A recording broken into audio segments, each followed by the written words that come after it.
Bismillahirrahmanirrahim. Assalamu alaikum and welcome to Sky's the Limit. I'm your host, Khalid. But Malcolm X once said, and I quote, "Education is the passport for the future because the future belongs to those who prepare for it today." Our guest in this very episode is an academician, he's an educationist, he's traveled the whole world and has held numerous important positions and has worked all his life for the betterment of the education system in Pakistan. He's currently the Vice Chancellor of the Khalid University in Islamabad and is making extremely good changes for the university to come up the rankings that is now currently at 109 in all the universities of the world. His name is Professor Dr. Muhammad Ali and he's our guest in this very episode. Let's start the show to find out more about where he comes from and what his ambitions are in this very episode.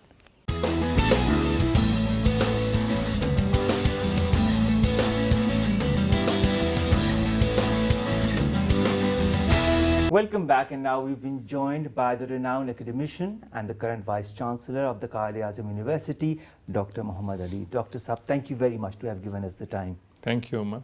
Dr. Saab, our format of the show is that we try to understand where you come from, how you've achieved what you've achieved. You are originating from Jhang. You belong to a rural family. Your father was a farmer and you are one of 5 siblings. Describe your childhood to us, sir. Well, you know, it's a typical village, rural farming background, and that, you know, what the activities which we have. I was studying in a relatively smaller city in Jhang, where we had a house. Our father had a house there. He built a house only for our studies, because we all had to go to the city for our education. So I was while I was in a city, there was only activity of going to school and coming back. Being the younger, everybody will be on to me to study, and the elder ones would go and have fun. But I was being a youngest, they will always come and try to teach me something. And at the weekends or summer vacations, it was a village and a typical village life, because my father was a big farmer. And so, you know, food, fun, games, so all I've enjoyed thoroughly my you know, that age of a school and going to village very often. All right. In Jhang, of course, your father, as you said, was a very big farmer. Was he a disciplinarian as well? I mean, as far as discipline is concerned, did he inculcate that in all of you? In all 5 siblings? No, my mother was. My mother was. My father was a very loving, a very soft person, but my mother was certainly, she was the one who. All right. You studied from the Sacred Heart Convent in Jhang. Then you went to FC College in Lahore. You did your bachelor's from there, and then you went to Punjab University. And you did your master's in zoology from there. Was it a deliberate decision from your end to continue in the Punjab region? You could have gone elsewhere, you could have even gone to another university? No, I think it was, I got an admission at Agriculture University of Islamabad as well. But for my graduation, I was in FC College, I was in Lahore. So, you know, it's a general thing that we all, majority of us from the rural background, we either go for our primary and secondary education to Lahore, or if we are not, then we go for our tertiary education to Lahore. So as we were 5 and our village was not that far away from Jhang, so my father decided to put us to Jhang for our early education. And then when we grew up, so it started with my eldest brother, and so we all went to Lahore for our studies. So we eventually moved from Jhang to Lahore, and then we all started studying there. So I wanted to stay in Lahore. So there's this general concept that people from the rural background seldom study to a higher level, for example, do their masters or do their PhD, and normally help their parents out with the lands of course, in the different rural areas. Was that the case with you? Did you have at any moment of time pressure from your parents that, oh, you need to help your father out? Or did any of your siblings have that pressure? No, no. I think I would like to add this to it, that during my age and now, the middle class farmer and the upper middle, there are three categories. One is the very small farmers, and then the middle landholding farming, and then big. So I came from a big landholding family. But even if you compare our urban population in comparison to the rural, from low middle class, working class, upper class, we are more into education. For example, in my village, you would find, all CSP officers or the medical doctors or the army generals. So, and the academics like myself. And I would also like to add that almost all women in my village are educated. So I think because of that, we all, our parents were working, and they were only working for our studies. So they put all of us to the educational institution. So we never had.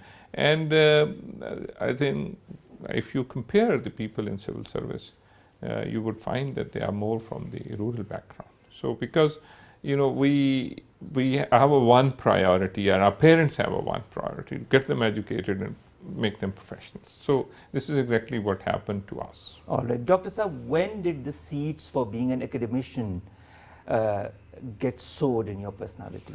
I think when I was a schoolboy, because I was into poetry, into Sufism. I used to love debating, or I was a very good speaker. And Punjabi debates, Urdu, English, all categories. And since I hail from Jhang, so I started reading Sultan Bahu, then Baba Bulle Shah, then Baba Farid, then Khaja Ghulam Farid, then Mir Muhammad Baksh.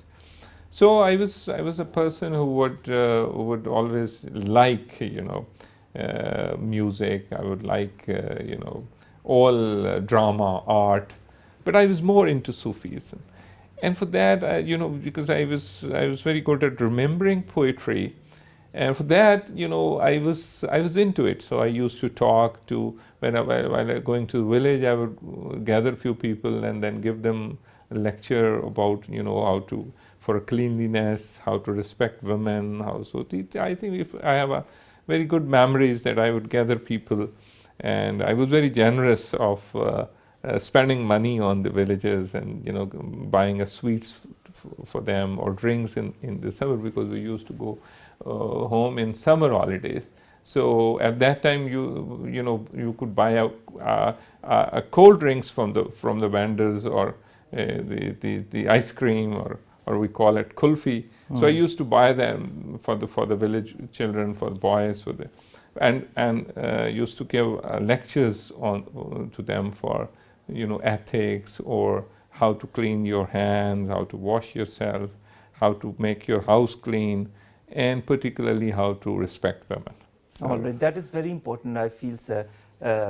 Respecting women, it's something that needs to be inculcated in the personalities of all the men, whether they be from the urban background or the rural background. And that is what makes a man, I feel, in any society whatsoever. And it's such a pleasure to talk to somebody like yourself who says that was inculcated in you since you were a kid. Now, speaking of women, sir, at what moment of time did you get married? I know it was an arranged marriage, but when did you get married? Was it while you were studying, or when you started to work, sir? No, while I was working. Well, for example, if we go back how I got this thing into myself of respecting women, this was my mother who actually, all right, who was a very dominant so personality. all credit goes to your mother. Yes, because and my father used to respect my mother. This is what I learned, that he used to open a door of a car for her. But she was the one who actually, she was not a very literate woman, but she was a champion of women's rights. I started working as a lecturer while I was 23. At the Lawrence College in Murray. At the Lawrence College. I worked there for about less than 2 years, and then I moved to Bahauddin Zikri University. Where you were teaching biology. Where I was teaching biology, and that was precisely 1989. All right. And I was at that time 25. Oh. And I started as my career as a lecturer at university while I was 24, less than 25. And 4 years after while I was working, I got married at the age of 29. All right. So did it bring a change in your lifestyle, getting married? Because of course, a lot of people say that it changes you completely as a person. Did it change you as a person? Yes, because it's very interesting. It was an arranged family marriage. But my wife was studying in Lahore at that time. She was in College of Home Economics. So she did her BSc in Home Economics. That was 4 years. And then we got married. So she wanted to continue with her master's, for which I encouraged her to do. So she was in Lahore and I was in Multan. I had only one car at that time. I gave that car to her. She was living in Lahore and the driver was with her. So I learned a lot of things, how to sacrifice, and a young man of 29, living in Multan as a lecturer and, giving away his car to his wife who was studying in. So I used to travel to Lahore there was a train called Musa Park Express. It was just take 4 hours to go to Lahore, and then the air-conditioned buses came in, and then so it was 2 hours of very interesting journey. My eldest daughter was born while she was studying. Oh, right, and then she completed her master's, and then she returned back to. All to right. Multan. So you've got 3 kids, sir. What are they up to now? My eldest daughter did a master's in sociology from Exeter. She recently returned back. The younger one is doing her BS in business and economics from Law School of Economics, and my son is in grade 9. He is in O level. Both you and your wife are academicians. Your wife is associated with the Beacon House system of schools, and she's been the principal of different Beacon House schools in the areas where you've been, in fact. Who has the most hold on the children? Who is the stricter of the 2 parents? Let's put it that way. Mother. The mother. Mother. So it's a kind of, from one generation to the other, it has been the mother who has been the strongest influence for the children. I'm a friend and, a soft part of the parents, and she is the one who is more focuses on. Amongst the children, who seeks guidance or who seeked guidance from their parents when they wanted to pursue a certain career? Because all 3 have different careers. I mean, the youngest one is too small, too young, but the 2 elders, they've chosen a career for themselves. Did they come and ask you and your wife for advice as far as career is concerned? Because you both are in a field that you could give good advice to them. I'm of the view that we just have to educate our children and mentor them and let them do what they wish to. So we actually raised them in a way where they were very open and free to make their own choices, and we kept on telling them the things about their education, about their career, and they picked up their own subjects. So we did not interfere. Speaking of your career, you, of course, started with the Lawrence College in Murray, where you said you worked for around 2 years' time. Then you went to Bahauddin Zikri University, where you were teaching biology. And from there, in the year 2014, you became the Vice Chancellor of the Government College University in Faisalabad. Now, you started moving up the ladder while you were in Bahauddin Zikri University. And there you've had the longest stint. Yes. They're around 25 years, 25. if I'm not wrong. Yes. How would you categorize your stint? I mean, how would you categorize this long, more than 2 decades of working at Bahauddin Zikri University? And why did you stay so long at the Bahauddin Zikri University? Omer, it wasn't a continuous stay, because I went out for 4 years for my PhD. So there was a break from 95 to 99. And then I again went for my postdoc for 1 year. in 2008 and returned back in 2000. So I got a break. So therefore, that could be one reason. But I always consider myself very fortunate that I was in a relatively young university, in a very soft and friendly environment of South Punjab, where I got a lot of opportunity to actually excel and demonstrate myself. I worked very hard. In research, I was a born teacher, so I loved teaching. I never remember a day when I missed my class, so I was very regular. And I always went to class after making a proper preparation after proper reading and getting all the notes required to impart my, the discipline which I was teaching. Speaking of discipline, sir, there's a huge difference between becoming an excellent student and a great teacher. What are the main attributes of the personality of a great teacher? There are three categories of people, Omer. One is that they don't know. You take that category out. The other category is that they know and they don't know how to teach. The third category is of a good teacher, that they know and they know how to teach. So I was among that category. And knowing comes by reading, because we can't take this career as a casual. It's a very formal career. And being a teacher, I think, you hold a very big responsibility. So I was a very good reader. And I knew, because I wanted to know, I read, I learned to know the subject which I was imparting or teaching. And then I also knew the art of teaching. So I think the attribute of a good teacher is that they know, they're knowledgeable, and then they know how to teach. And how important is the contact that you as a teacher have with your students? It is very important. I always had my very student-centric approach. I was a biologist, but I headed almost all the committees in the universities, inclusive of the library committee, transport committee, of a discipline. I was the president of sports in a university for many, many years, and used to go to the ground every single day and play tennis. So I was always interacting with students. I was patronizing the sports activities, and I myself was very much interested in playing tennis.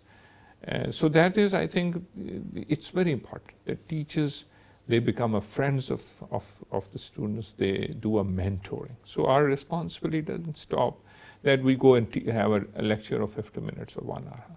So I never consider those people as good teachers.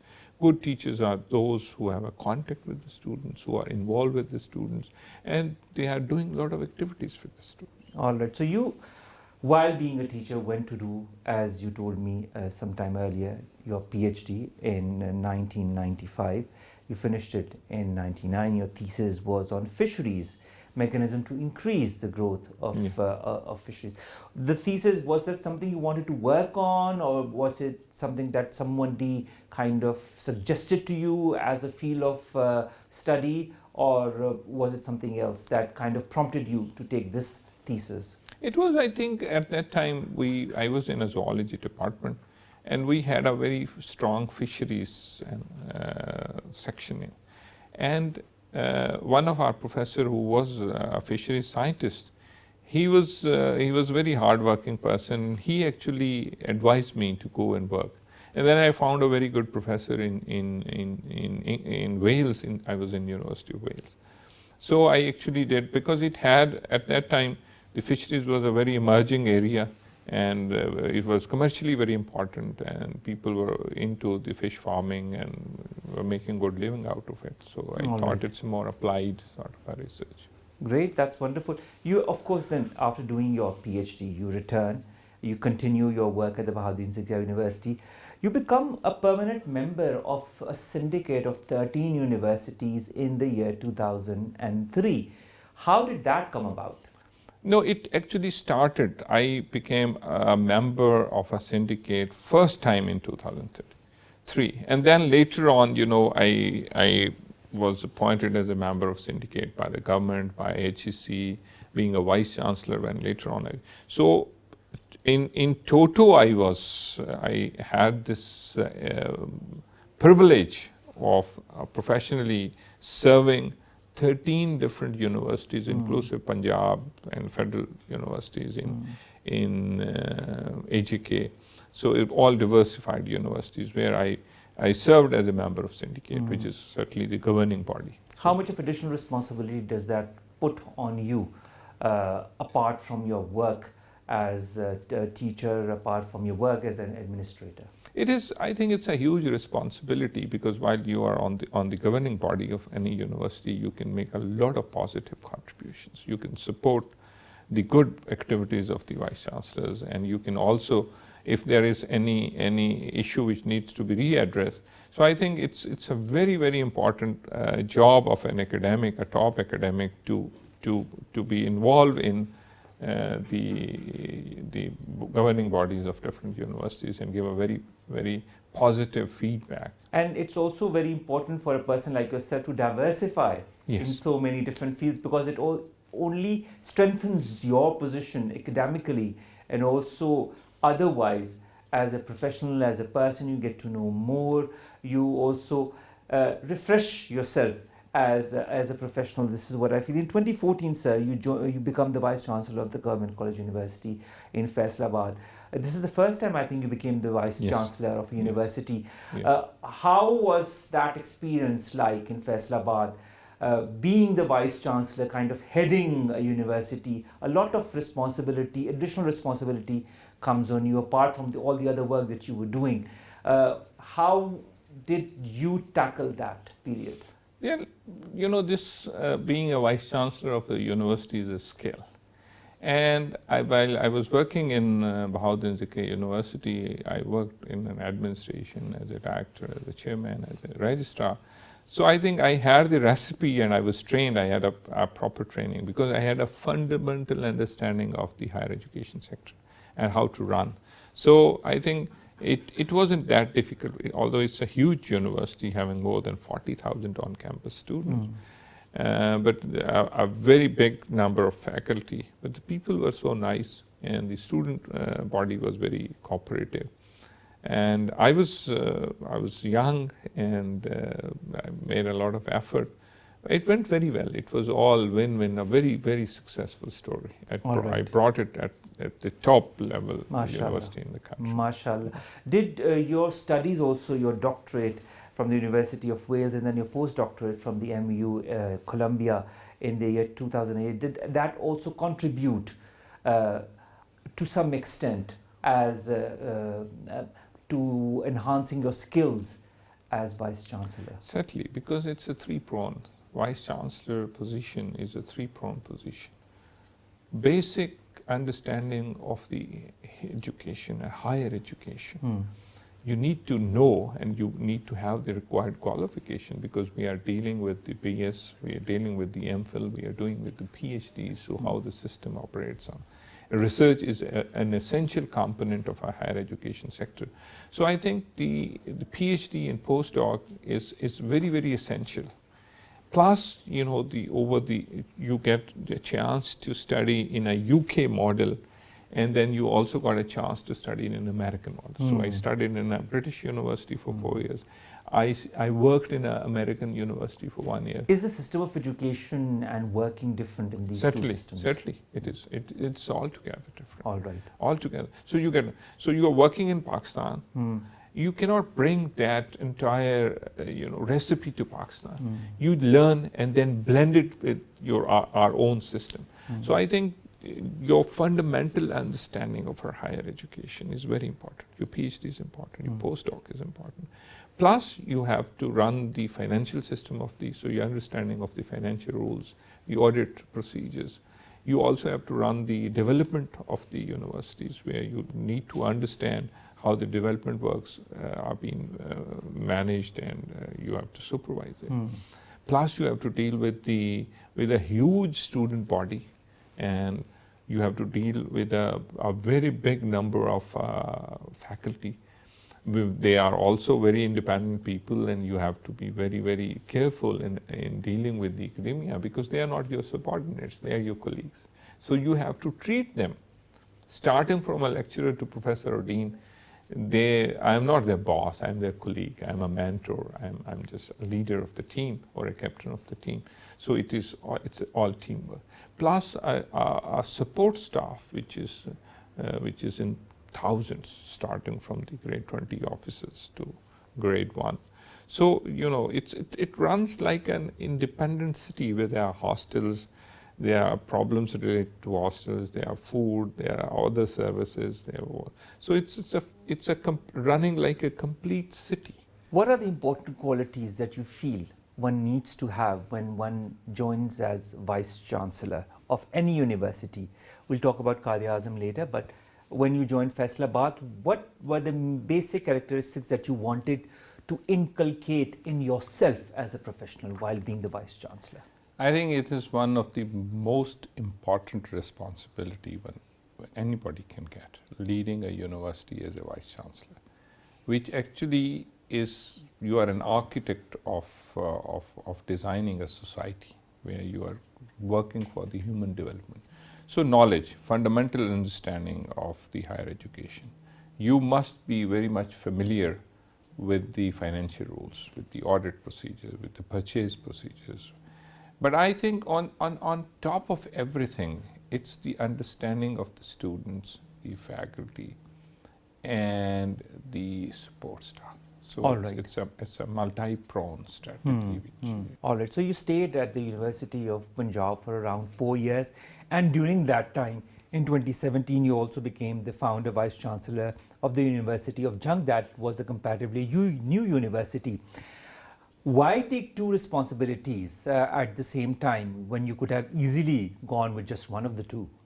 No, it wasn't, someone has to do it because it was a newly established university. And maybe it was also your home ground. It was my home ground. I was delighted to be appointed as a founder Vice Chancellor of that university. But I think all newly established universities, for their transition period, they have to have a more experienced Vice Chancellor who is very well aware of the systems of the university. And I actually started with holding the meetings of the governing body, which we call a Senate, and the composition of the Senate, and starting the initial process of establishing the university.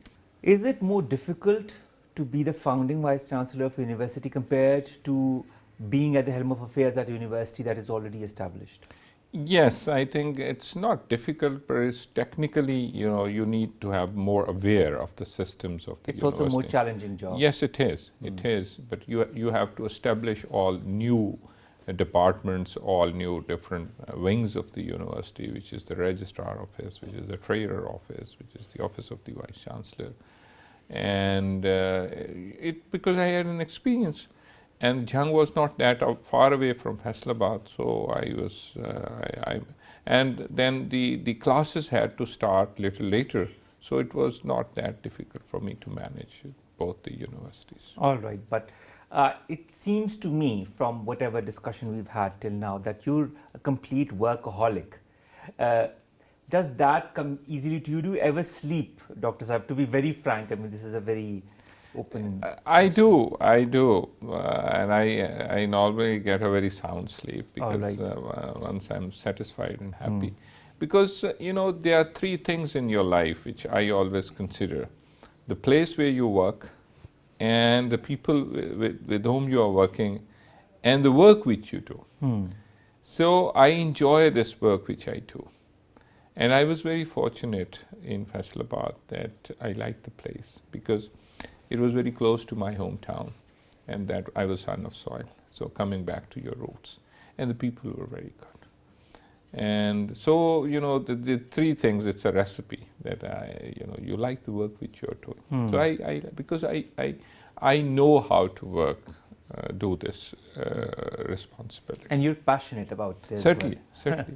Because no work you can never excel in any field unless you're not passionate about it. This is what I feel, and I'm sure you agree with me because I can see that passion in you as well.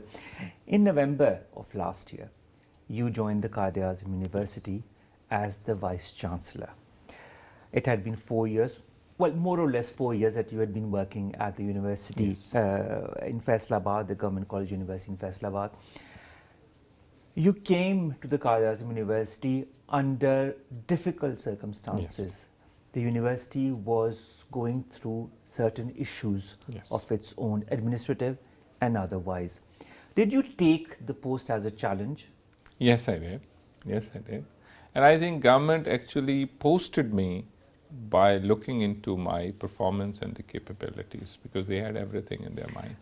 Because sir, it's very difficult to get a second post Yes. after 4 years from one vice chancellor's post to another vice chancellor's post. It's rare that one gets even a bigger university and a more challenging university at that. And you, because of the field of work, because of your passion, because of work ethics as well, you were selected for Qazi Azim University. When you got to know that you had been selected for the Qazi Azim University, did at any moment of time you had any apprehensions knowing what was the current state of affairs at the university? You know, I had a very firm conviction that I'll get it, because we were almost 280 applicants. But you can assess yourself, your capabilities, your performance. But for any academic, I think this is the best position, because you are heading a top university in the country. So true. So I always desired to be, and I think it was a very deliberate decision, and I acknowledge the current government that they picked me up, and they found me suitable to hold this responsibility. You began here in November of last year. We've seen a lot of changes since then in the university. Did you come to the university already all set with what you were going to do in the months ahead? Yes, I did. The first function I attended was going to the Punjab Council function. So I had this thing in my mind that I have to interact with the students, take them on board, and this university, the beauty of this university is the diversity, the ethnic diversity. And we have to acknowledge, and then we have to include them and make them good Pakistani. So I went to their functions of all different ethnic regions, and then we had a 1 week celebration of Pakistan. So everybody participated. So I knew that what I have to do at the front of the students, and I also knew that what are the issues with the faculty and the other staff. So I came very well prepared. All right. There's always a certain opposition from certain members who do not want to work, but it is the quality of a good administrator to mold everybody at a certain university or at any institution so that they can work in harmony, in unison, and move together to make a university or any organization a better place to work in, and of course make a name for that organization. That you've done, sir, in the last couple of months at the Qazi Azim University.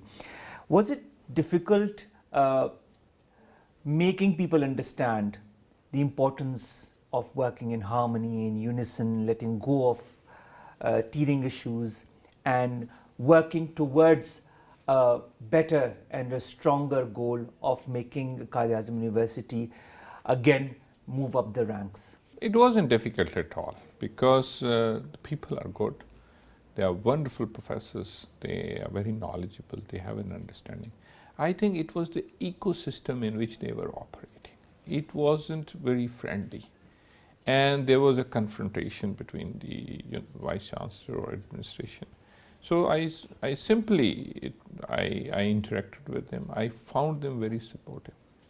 And they all, because I believe in the participatory management, where I've included almost everybody in, and they are doing their responsibilities. They are unions. They are having a wonderful relations with me. They come and talk to me. We discuss things and try to resolve the issues, whatever the issues are.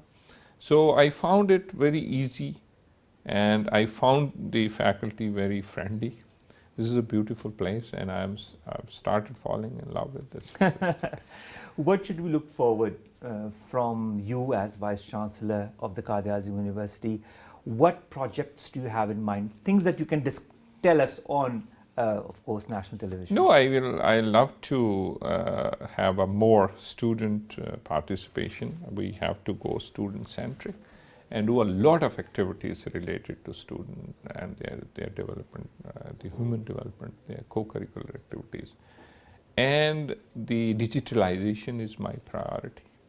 I have already established a directorate of student affairs, which is running many societies and doing a lot of work. I am all set to establish a career counseling center here.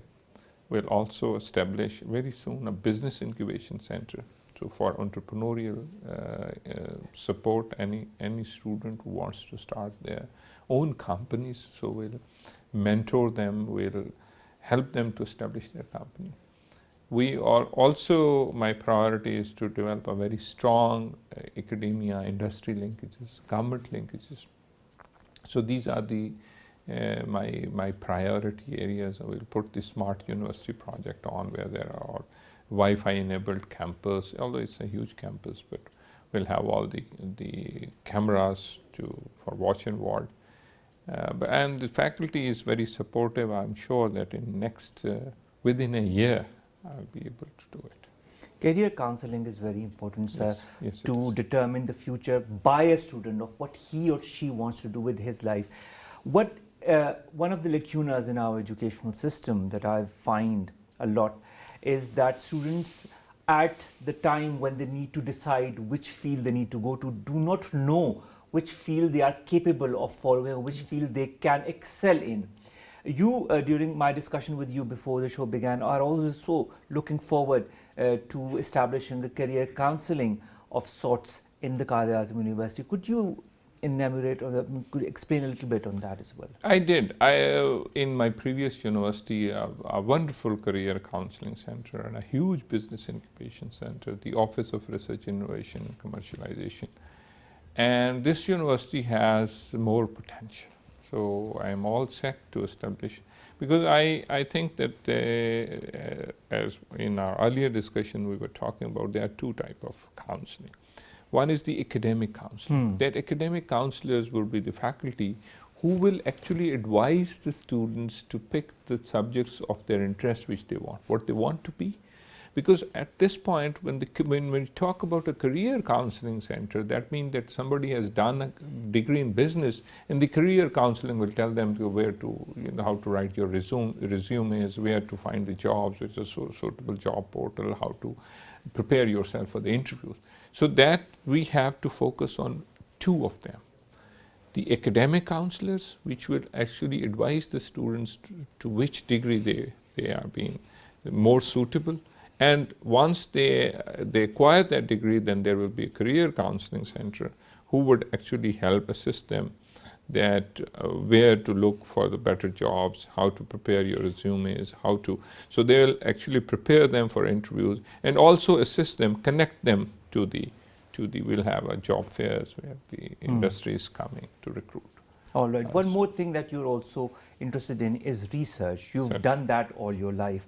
You've taken part in more than 25 different research projects. You worked in the project management team of earlier of two HEC funded projects worth 79 million rupees. That is the establishment of Institute of Biotechnology, establishment of Center for Undergraduate Studies. Then recently there was a HEC funded project of around 7 billion rupees as well in the University of Faisalabad that you also conducted very successfully at that, I might add. Does an academician need to be a researcher to kind of enhance his capability? Certainly. This is an integral part. In the higher education sector, they are both necessary. So you need to have a researcher, because generation of a knowledge is very important in the university. You cannot even transfer the knowledge. So faculty needs to be a good researcher. And I'm very fortunate to head a university which is #1 in research in this country.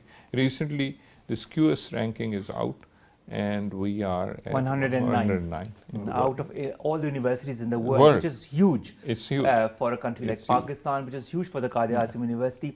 And you should feel so proud that you're the Vice Chancellor, and under your administration, the university is now at 109th place amongst all the universities in the world. I think the entire nation needs to be proud. And our next target is that we will climb up the ladder and In the top 100. top 100, yes. And Inshallah. I'm sure we'll be able to do it. And this is all our very competent faculty who is responsible for this achievement. All right. So you've worked a lot. We were talking of research. You've written more than 300 research papers. Your name is in 5,000 plus citations. What is the major area of research when you write research papers? Do you go beyond your academia or zoology, or do you write on other forms of research as well? Yes, I do. For the reason that recently it is all a multidisciplinary research. I started with my own discipline, then later on went to the genetics and biotechnology, because I headed the Institute of Biotechnology for 6 years, where I was purely doing a human genetics. That was one of your research projects as well. And now, later on, I also worked in collaboration with different disciplines, with the material science, working on the use of some nanoparticle for diagnosis of cancer. So I did I worked with the biochemistry department, with the plant sciences department. So I would encourage people now to do a multidisciplinary research, because any research, successful research project need to have a mathematician, need to have an engineer, need to have a person from statistics, a biologist, a computer scientist. So they all sit down, design a project, particularly in a science. And multidisciplinary research is more useful, more applied, and having more impact. Do you also inculcate that in the different universities where you've worked as Vice Chancellor? I did, and now being a chairman of the Vice Chancellor's Committee, my priority is that we should establish a collaboration within the universities within Pakistan. We have started hand-holding here in Qaid-e-Azam University. We have done an MOU with the University of AGK in Muzaffarabad. So we'll be extending all sort of a support related to administration, related to research, related to teaching, capacity building. And I am of the view that all big universities who are well established, they must handhold a relatively younger or a smaller university and then do the capacity building. Because we always go for a collaboration, international collaboration. That's very good. But that's very rare, going abroad in the faculty committee. We must focus on a collaboration within the university. And being a chair of the Vice Chancellor Committee, my top priority area, apart from making an effort to protect the higher education sector, but one of my priority areas is to encourage the collaboration between the universities of Pakistan. All right, let's talk about, when you were talking about the chair, you being the chair of Vice Chancellors of universities. Before we come to that aspect, let's talk a little bit more about what the positions that you've held in the same category: permanent member of the syndicate of 13 universities, permanent member of the selection board of 11 universities, member of the search committee for the appointment of vice chancellors in universities. That was last year. And you recently were talking about this chair of vice chancellor of universities. You were elected unopposed. Yes. 195 people were eligible to vote. You got 192 votes. How did you achieve that? I think, it's a professionalism. Once you are with your fellow vice chancellors, you talk to them, you listen to them, you interact with them, you become their friends. So I think this is very important, the social capital which you have. So, I feel myself very fortunate that I am a person who has the capacity to make friends, and you need to have a very special quality to make friends, you know very well. And then I am also the very important thing which I always find myself privileged to is that I can make a team, and I always operate with a team. How do you sense which person is suitable for which job? How, because you said you can make a team very easily, that is one of your qualities. How do you sense, for example, if A or B or C person is really suited for that field? How do you sense or gauge that? You need to have an experience. You need to have a vision. You need to have a capacity to see, people, from outside and from inside. So it could be only done when you interact with people, you talk to them, you talk about their vision, and then try to put the people at the right position. This is what I am exactly How trying. long does it take you to understand a person? It's not a very long procedure. I think in few meetings I could assess that this All right. person is more suitable for, All right, for this. all right. this Wonderful, wonderful. Sir, speaking of, we talked about the work that you're doing, everything. A lot of, how should I say, prizes or a lot of acclaim also comes with all the work that you've done. Yes. And you're very humble at that. You don't talk about that, but you've gotten around 19 different awards on the basis of your research and teaching quality. That includes the Pakistan Academy of Science Gold Award in 2006, Best University Teacher Award 2003, the Tamghai Imtiaz in 2015 on a research that you made on biological sciences. What do awards mean to you, sir? Do you feel that it's a validation of the work that you've done? I think it's an acknowledgement, and I feel myself humbled and privileged, and very, very, blessed that the independent reviewers found me suitable for these awards. So I think it's a sense of achievement and the pride which you have. All right, sir. Now, what should we look forward from? We know that you're going to revamp, this is what I understand, the Quaid-e-Azam University during the tenure that you'll have, inshallah, here at this very prestigious institution.